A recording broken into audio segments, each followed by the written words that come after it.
America still remains the destination of choice for most Kenyans who wish to emigrate from Kenya. With an estimated 500,000 registered Kenyans and probably an equal number of unregistered Kenyans living in the world's superpower, it's by far the largest population of Kenyans living abroad. Most Kenyans who choose to set their base in the US come here for the same reason that brings millions of others from around the world: the American dream. It's been called by many the land of dreams. But as one person put it, the big question when it comes to any dream, be it American or otherwise, is whether one wakes up or one continues sleeping. A big question that is answered differently depending on who you talk to in the streets of the many cities in America. It's a hot spring afternoon just outside Washington, D.C., in the affluent suburb of Beltsville in the state of Maryland, an area that's called home by many of the nation's capital upper middle class. But just next to the interstate highway that leads all the way to New York from Washington, D.C., there's a familiar sound, that of rumba, and a smell that's unmistakably that of nyama choma. As you approach the restaurant, a welcome surprise awaits us. Beltsville, it turns out, is also the home of Swahili Village, a restaurant that's fully owned and managed by Kevin Onyona, a Kenyan American who came here with nothing but a dream. And it was always my dream as a young man in that small town to one day get out of that town and go somewhere in the world and achieve something for myself.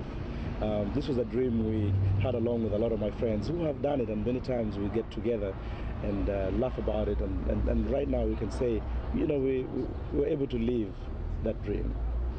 Like many Kenyans who choose to live in the US, homesickness remains one of the biggest challenges, with many feeling alienated by not only the lifestyle but also the food that's very different from what they were used to in Kenya.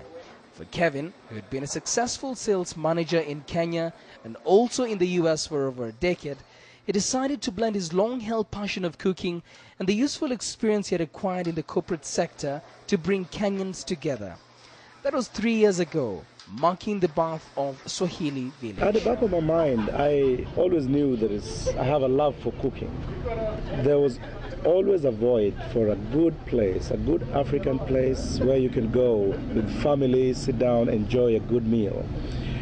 And, you know, as Africans, and especially East Africans, we are very biased when it comes to food. We only like our food. We don't like to try a lot of other foods. The fruits of his dream are now visible, with Swahili Village not only employing over 10 employees, but also connecting so many Kenyans from across the US, who I discovered, after sampling the ugali and nyama choma at Swahili, probably get a better deal than most of us in Kenya. The restaurant is almost always full when open, with not only Kenyans but Africans at large who come from all over to wine and dine in a high-end African restaurant. As I sample the Swahili Village cuisine, I get the opportunity to talk to more Kenyans, and I quickly learn that while Kevin and his family are clearly an American success story, it's not always the case, with thousands of Kenyans who remain undocumented going through tremendous challenges. As Kevin Onyona and Hussein Ali, a Kenyan American also living around the Washington, D.C. area and working for an international organization, the US is a great country, but it's not always the case. Like everybody else, that is the life that we all face when we come to this country. It is, you know, it seemed like a beautiful dream when you leave Kenya to come here. When you come here, the nightmare begins of the reality of life. Everybody here, even getting the driver's license is a problem. So many people can't even get it. Some as citizens themselves.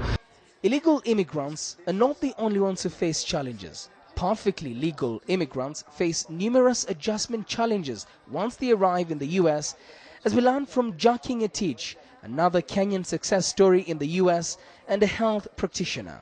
You have to clock in, you have to clock out, everything is time. If you don't go to work, you don't get money.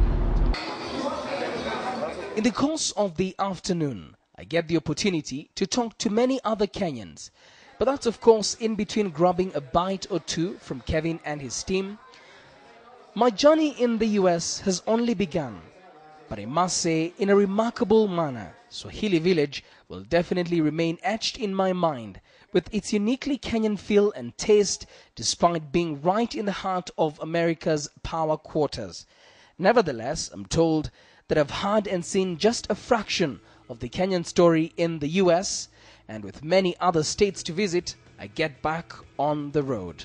Reporting for KTN, just outside Washington, D.C., in the United States, I'm James Karani.